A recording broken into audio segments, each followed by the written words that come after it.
tule veel lahti, tule välja! Arst, kes oli varem litsenseeritud kirurg, on nüüd süüdistatud valeorgani eemaldamises patsiendilt, mille tagajärjel patsient suri operatsiooni laual. Kui sa teed nii suure vea ja oled ikka veel ülbe, siis on see juba teistsugune ülbus. Ja see, mida politsei ja kohtuaise väitel pärast seda operatsiooni juhtus, muudab selle loo veelgi šokeerivamaks. Me uurime juhtumit, mida kajastab Law and Crime. Mina olen Chris Stewart.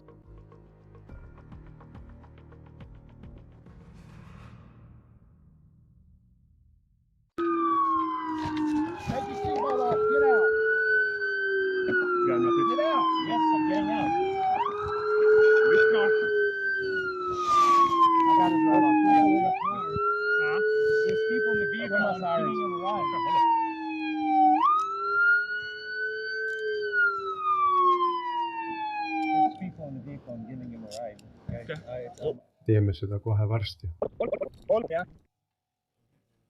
Jah. Nad lähevad ossasse. Neil oli vahistamismäärus. Ta pidi vanglasse minema. Tundub nii. Oh, jumal küll. Kujuta, et tellid sõidu, oled puhkusel Floridas ja siis politsei tormab auto juurde. Neil on relvad väljas ja sa saad teada, et sinu juht arreteeritakse ning tegemist on häiriva juhtumiga, tapmise juhtumiga ja ta on kirurg. Selles olukorras oli selle juhi nimi Thomas Sheknovski ja politseil oli tema vahistamiseks kehtiv vahistamismäärus, sest nad väidavad, et ta eemaldas patsiendilt valeorgani. Politsei andmetel eemaldas ta 70-aastaselt mehelt maksa, kuigi ta pidi eemaldama põrna. Väidetavalt põhjustas see mehe surma otseoperatsiooni laual. Aga asi on selles, et see operatsioon toimus 2024. Arreteerimine toimus alles paar nädalat tagasi. Nii et peaaegu 2 aastat oli see arst muutunud sõidujagamise auto juhiks. Ta on ilmselt kogu selle aja vabalt ringi liikunud. Nüüd võib ka haiglal probleeme tekkida, sest ohvri 70-aastase mehe nimega William Bryan Lesk kaebab nüüd kohtusse. Ja tema advokaat väidab, et haigla üritas seda varjata. Me rääkisime advokaadiga. Kohe varsti kuulete teda. Meil on ka haigla avaldus selle kohta, mida nad väidetavalt nende väga šokeerivate süüdistuste kohta ütlevad. Räägime sellest kõigest. Aga kõigepealt räägime sellest, mis juhtus 13. aprillil 2026, sest just sel päeval sekkus politsei ja sellest sai kriminaaluurimine. Võta turvali ära, tule välja!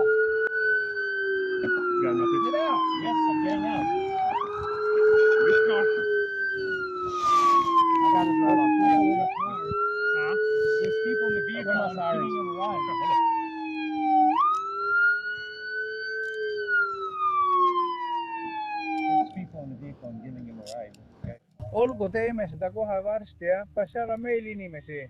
Jah. Nad hakkavad kõlama hästi.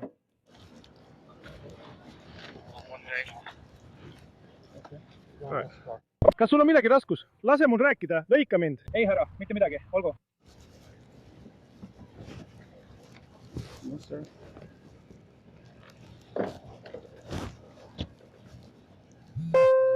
Big deal on this stuff. Looks pretty. Thomas, where's your ID at? Who's this car? Kiidesi. Ma võtan selle. Too see tagasi. Kus auto on? Aitäh. See on Uberi sõit. Tule, hängi siin minuga. Me oleme Uberis. Kas sa eematasid meid poolsurnuks? Ei, ma ei arva nii. Ma arvasin, et sa peatasid meie kõrval oleva mehe, aga siis hoopis meid. Me oleme puhkusel. Kuhu te üritate minna? Mina ei tea, meie ka ei tea. Kuhu iganes GPS juhatab. Ma pean oma telefoni võtma ja selle kaasa võtma. Lihtsalt mine siia sisse. Kas keegi teist tunneb, et peaks arsti juurde minema või midagi sellist? Astu tagasi, vend. Jah, lihtsalt astu praegu palun tagasi.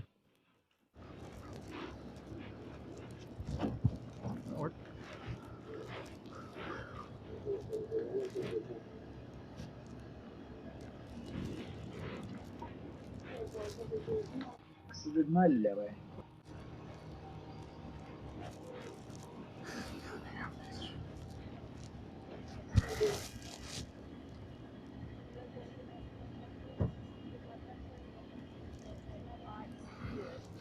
Noh, ta sõidab Uberiga. Miin pungi. see oleks, ma arvan, et see on see tüdruk. see on see, kes võttis maksa välja või midagi sellist, nagu eelmisel aastal. Jah, ma ei tea, kes ta on, aga mind üllatus, et ta Uberit sõitis. Kas te jõuate täna linna? jah, me sattusime eile õhtul vanglasse. jumal küll. Ma ei tea, kas ta selgitas seda, aga tal oli vahistamismäärus, ta pidi minema vanglasse. Oh issand, kuidas ta sai minu peale näidata, kui ta oli minu ees? ma arvasin, et ta oli taustal.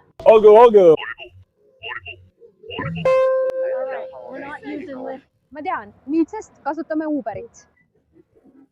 Selle juhtumi ohver, 70-aastane Bill Bryan, oli pärit Muscle Shoresist, Alabamast. Ja ta oli lihtsalt koos oma naise Beverlyga 2024 aastal Florida Panhandle'is puhkusel. See oli selle aasta 18. augustil, kui ta läks erakorralise meditsiini osakonda, sest ta lihtsalt ei tundnud end hästi. See oli Ascension Sacred Heart Emerald Coast haiglas. Tal oli kõhuvalu.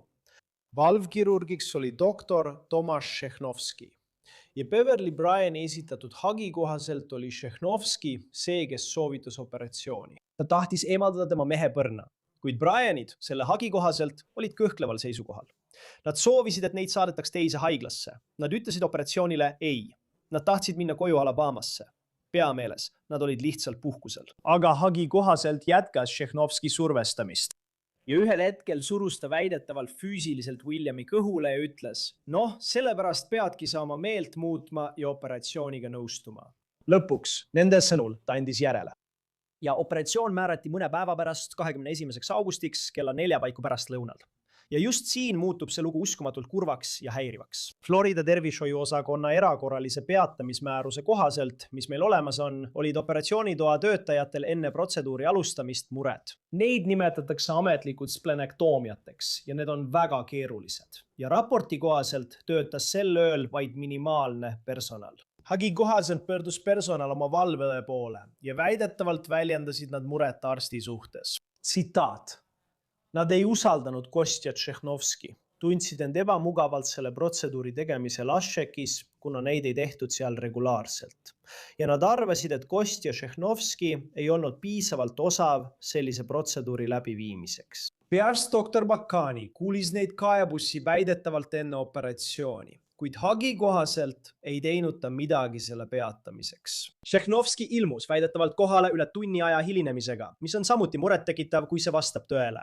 Patsient toodi seejärel operatsioonituppa kell 17.20 ja protseduur algas väidetavalt minimaalselt invasiivsena, kuid Šehnovski läks üle avatud operatsioonile. Ja väidetavalt just siin hakkasid asjad viltu vedama. Nüüd vastavalt vahistamisvandavaldusele ja Terviseameti korraldusele andsid operatsioonisaalis viibinud tunnistajad väga erinevaid ütlusi sellest, mida Šehnovski lõpuks oma operatsiooniraportis kirjutas. Nii väidab kirurgi raport, et ta tuvastas põrna, dissekteeris selle ning siis lõhkes põrna arteri aneurüüsm, põhjustades massiivse verejooksu. Seejärel väidab ta, et eemaldas põrna, kuid see oli viimane katse päästa Bill Bryani elu. Kuid tunnistajad ütlevad, et tegelikult juhtus hoopis midagi muud. Nad ütlevad, et kui kõht avati, paiskus välja laienenud jämesool. See oli silmnähtavalt häiritud. Ja nad ütlevad, et Šehnovski haaras veresoone ja ütles, see on hirmutav, ning aktiveeris seejärel klammerdusseadme. Kohe pärast seda hakkas patsient tugevalt veritsema ja tal tekkis südameseiskus. Seejärel aktiveeris Šehnovski Terviseameti korralduse kohaselt klammerdusseadme, tsiteerin, pimesi kõhuõnes. Ja kui ta organi välja tõmbas, ja see on kummaline, siis see organ ei olnud põrn. Üks töötaja tundis väidetavalt iiveldust, sest see, mida ta laual nägi, oli selgelt maks. Kuulake, ma ei ole arst, aga selle loo kajastamise käigus oleme teada saanud, et maks ja põrn näevad väga erinevad välja, sest organ, mis laual oli, kaalus üle 2100 grammi. Ja kui me räägime põrnast, siis normaalne põrn kaalub 70–200 grammi. William Bill Bryan kuulutati sel õhtul surnuks veidi enne kella 7. Nüüd vaatame, mis edasi juhtus. Ja siin muutub see lugu meditsiinilisest õudusunenäost, millekski hoopis muuks. Tsiviilhagi kohaselt läks haigla pärast härra Bryani surma väidetavalt kriisi ohjamise režiimile. meil on taas olemas avaldus. Räägime kohe, mida haigla on öelnud, aga Hagi väidab, et Ascension Sacred Heart Emerald Coasti tegevjuht, peaarst Dr. Bakani ja meditsiinipersonali endine president, kes juhtumisi oli ka Šehhovski äripartner, kogunesid kõik koos operatsioonitoa personaliga. Väidetavalt kohtuti, väidetavalt räägiti ning Hagi kohaselt, see on patsiendipoolne versioon, mõeldi välja lugu. Ametlikuks surmapõhjuseks nimetati põrnaarteri aneurüsmi, mis väidetavalt lõhkes operatsiooni ajal, kuid Hagi kohaselt oli üks probleem. See ei vastanud tõele. Terviseameti korralduse kohaselt käskis Šehhovski töötajatel eemaldatud organ märgistada põrnana. Isik, kes selle märgistas, teadis, et see ei olnud põrn, kuid väidetavalt tegi ta nii, nagu kästi. Šehhovski läks seejärel haigla kabelisse ja kui see tõsi on, siis on see haige. Ta kohtus väidetavalt Beverly Bryaniga ja kohtuasja kohaselt ütles ta talle otse näkku, et tema abikaasa suri põrnaaneurüsmi tõttu. Ja väidetavalt oli siis toas üks medöde ning keegi ei maininud maksa. Siis samal ööl kaitses haigla valvejuht Kostja Kathleen Montag kohtuasjas. Ja selle kohtuasja kohaselt ajas ta väidetavalt Beverly Bryani lesknaise parklasse. Ta soovis, et proua Bryan allkirjastaks vormi, millega keeldutakse lahkamisest. Mõtle selle peale. Mõni tund pärast seda, kui tema abikaasa šokeerival moel suri, olles lihtsalt puhkusel Panhandle'is, jälitab väidetavalt see medõde teda autoni koos paberitega. Ja väidetavalt allkirjastas proua Bryan selle. Hagi väidab, et kohtuarstile esitatud vormid võltsiti tahtlikult. Surma põhjust esitleti valesti, väidetakse. Kes siis lõpuks tõtt rääkis? Väidetavalt oli selleks patoloog. Kui organlaborisse jõudis, tehti seal teste. Väidetavalt polnud seal põrnakude, ainult maks.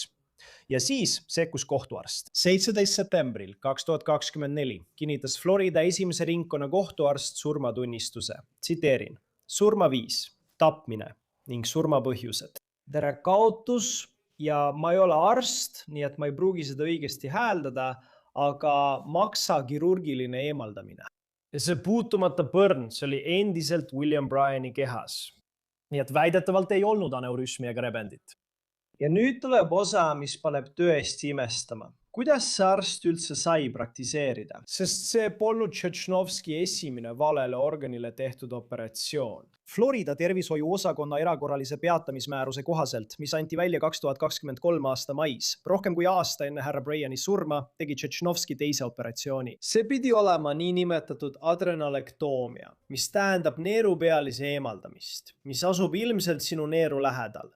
Ja selle asemel eemaldas ta väidetavalt osa patsiendi kõhunäärmest. Ja kui talle selle kohta etteheiteid tehti, väitis Šehhovski väidetavalt, et neerupealis oli, tsiteerin, migreerunud keha teise ossa. See patsient jäi küll ellu, kuid kannatas väidetavalt pikaajalise ja püsiva kahju all. Siin on siis kirurg, 2 valeorgani operatsiooni. Üks patsient püsiva kahjustusega, üks patsient surnud. Ja kohtuasja kohaselt teadis Ascension Sacred Heart vähemalt osast sellest. Kohtuasjas väidetakse, et haigla teatas osariigile selle kirurgiga seotud 3 kirurgilisest veast ajavahemikus mai 2023 kuni august 2024.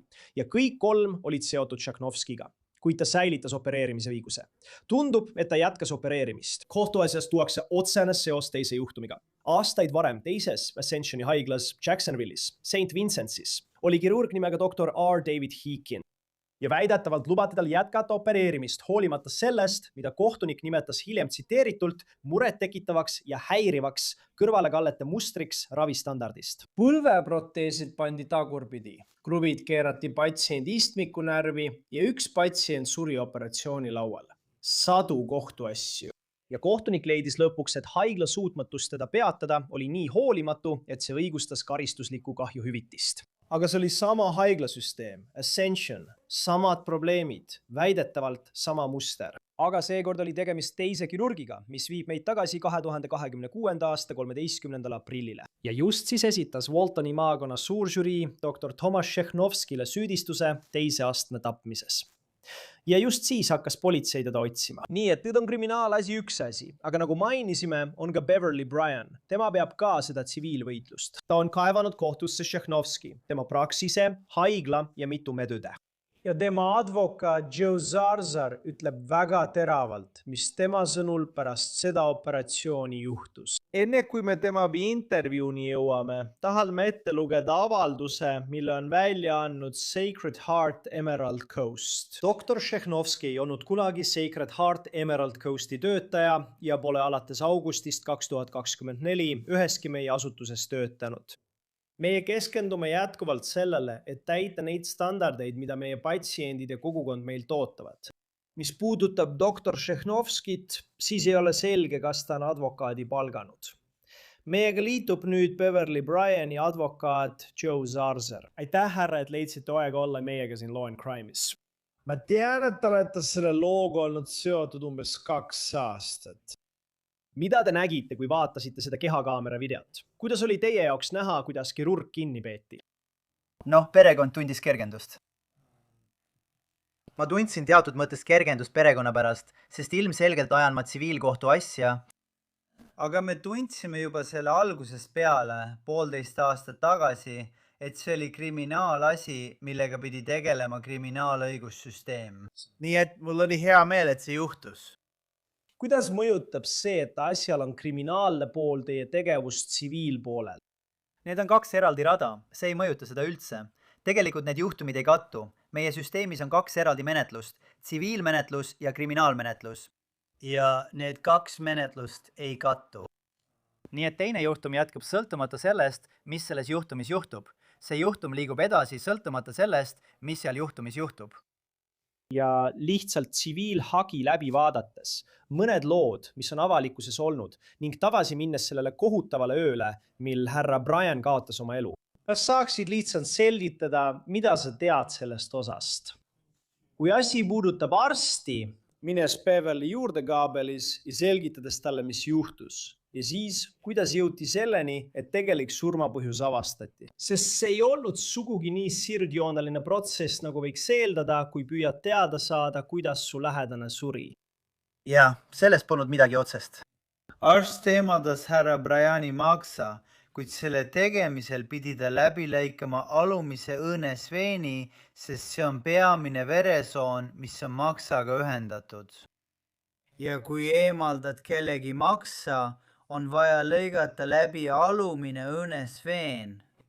Ja kui see veresoon läbi lõigata, kaotad väga kiiresti verd. Ja kui kohe ei õnnestu verejooksu peatada, ei saa keegi sind tegelikult aidata. Nii et sa sured. Maks eemaldati härra Bryani kehalt pärast seda, kui arst lõikas läbi alumise õõnesveeni ja organ asetati operatsioonisaalis lauale. Ja arst väitis, kuigi kõik õed ja teenikud ruumis ütlesid, et see oli maks, et see ei olnud maks.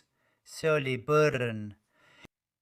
Nii et ta hakkas dikteerima oma operatsiooniraportit.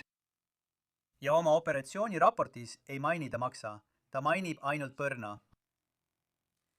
Ja ta läks patoloogialaborisse enne, kui tema operatsioonimärge oli valmis, lihtsalt selleks, et vaadata ja mõõta, nagu ta ütles, põrna. Ta läks ja uuris maksa mitu minutit, võib-olla isegi kuni 10 minutit mõõte võttes. Ja siis läks ta tagasi ja lõpetas oma operatsiooniraporti. Ja taaskord kinnitas ta, et see ei olnud maks, kuigi elundil oli koht, kus sapipõis oli eelmisel operatsioonil kinnitatud ja eemaldatud. Mis on tüüpiline tunnus, kui sa maksa selle järgi ära ei tunne? Olles 3 või 4 korda suurem kui põrn, teist värvi, teisel pool keha, teise kujuga, teise tekstuuriga. Kui sa üldkirurgina neid kõiki asju ära ei tunne, siis kindlasti tunned ära selle, et seal on sapipõie kinnituskoht, mis oli eemaldatud. Nii et pärast preparaadi uurimist laboris tuleb ta tagasi ja lõpetab oma operatsiooniraporti öeldes, et see on põrn. Siis läheb ta kabelisse ja ütleb perekonnale, et ta suri, et härra Bryan suri, kui ta tegi splenektomiat ja põrna arter rebenes. Viimase abinuna üritas ta põrna eemaldada ja põrn oli haige. See oli 4–5 korda suurem kui tavaline põrn ja see oli täiesti deformeerunud. Ja põhimõtteliselt ütles ta perele, et kahjuks suri ta lihtsalt splenektoomia tühistuse tõttu. Ja kui protseduur oleks tehtud õigesti ja ma ei ole arst, aga ma tean, et sa oled varem selliste juhtumitega tegelenud. Kas nad läksid sellele operatsioonile vastu mõttega? Et härra Bryani surm võiks üldse olla võimalik. Kas see oli nagu kõrge riskiga operatsioon? Teate, see oli plaaniline protseduur. Nii et härra Bryaniga polnud midagi kriitilist juhtumas. Doktor Shagnovski jättis mulje, nagu oleks midagi kriitilist, kuid meditsiinilised andmed näitavad hoopis teistsugust, stabiilsemat olukorda. Põrna eemaldamisi tehakse enamasti trauma, näiteks autoõnnetuste tõttu. Inimestel tehakse põrna eemaldamisi, sest nad rebestavad või vigastavad oma põrna trauma tagajärjel, kuna põrn asub kohas, kus turvavöö võib sellele survet avaldada. Ja väga sageli tehakse põrna eemaldamisi traumakeskustes, kas siis autoõnnetuste, tulistamiste või muude sarnaste juhtumite tõttu, eks. Seetõttu tehakse neid harva plaanilise protseduurina. Aga see oli olukord, kus meie hinnangul, et see arst oli lihtsalt purjus ja üritas operatsioone juurde tekitada. Ja meie arvates oli tal rahaline motiiv. Ja sellepärast jättis ta mulje, nagu härra Bryan ei saaks haiglast lahkuda enne, kui see on tehtud. Ma tean, et olete töötanud ja teate, seal on palju ravivigade juhtumeid, mis ei lõpe kriminaalsüüdistustega. Olen kindel, et olete oma karjääri jooksul tegelenud paljude ravivigade juhtumitega, aga mis teile silma jäi? Ja ma saan aru, et teil oli temaga novembris pikk vande all küsitlemine. Ma mõtlen, mis teile just doktor Shagnovski puhul silma jäi ja kuidas ta väidetavalt selles olukorras käitus. Enne operatsiooni, pärast operatsiooni ja nii edasi. Võrreldes paljude teiste arstidega, kes võivad sattuda olukorda, kus operatsiooni laual tehakse viga, mis on tema puhul teistmoodi? Arrogantsus täiesti teisel tasemel. Nüüd ma ei kritiseeri, aga paljud inimesed ongi ülbed, kui nad on oma töös headeks. Aga kui sa teed nii suure vea ja oled ikka veel ülbe, siis on see juba teistsugune ülbus. See on psühhopaatiline tase. Sa tead, sellise tüübi ülbus pole enam kuidagi normaalne selles etapis. Ta arvab endiselt, et oli kangelane.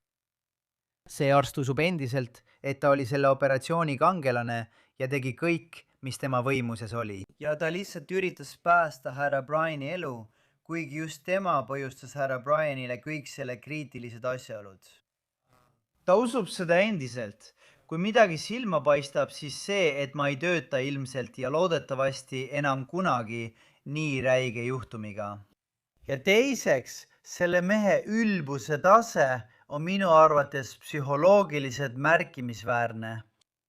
Ja nende tsitaatide põhjal, mida ma sellest novembrikuisest ütlusest näinud olen, ütles ta midagi sellist, et ta ei suutnud vahet teha, sest ta oli nii endast väljas. Ja mulle lihtsalt tundub, kui ma mõtlen kirurgile, ma ei ole küll palju suuri operatsioone läbi teinud, aga kujutluspilt on, et see on inimene, kes on surve all rahulik, nagu hävituslendur, täpne. Ja ometi tema puhul tundub, et selles ütluses oli ta väga emotsionaalne. Kuidas see on mõjutanud seda lugu, mida ta räägib? See on huvitav. Me ei teadnud tema ütluste andmise ajal patoloogia külastusest, sest nad varjasid seda meie eest. Aga kui ma oleksin teadnud, et ta veetis pärast kõige rahunemist, pärast kogu surve kadumist, pärast seda, kui härra Bryan oli olnud juba peaaegu tund aega surnud, veel 10 minutit elundiga, siis ta läks üksi patoloogia laborisse, istus elundiga maha ja tal oli 10 minutit, et seda uurida. Olgu, kui ma novembris ütlusi võtsin, siis me seda veel ei teadnud.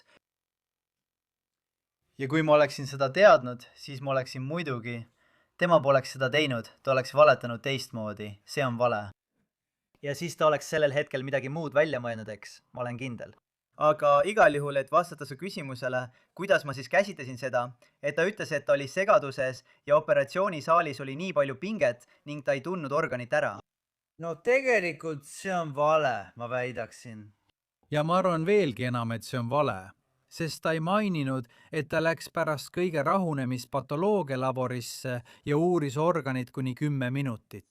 Nii et see on lihtsalt vale otsa, aga just sellised inimesed teevadki nii. jah, ja ma mõtlen, mis nüüd edasi saab. Ja ma tean, et tsiviilpoole pealt, arvestades kui kaua see kõik kestnud on, mis on järgmine samm? Ja kus sa praegu oled?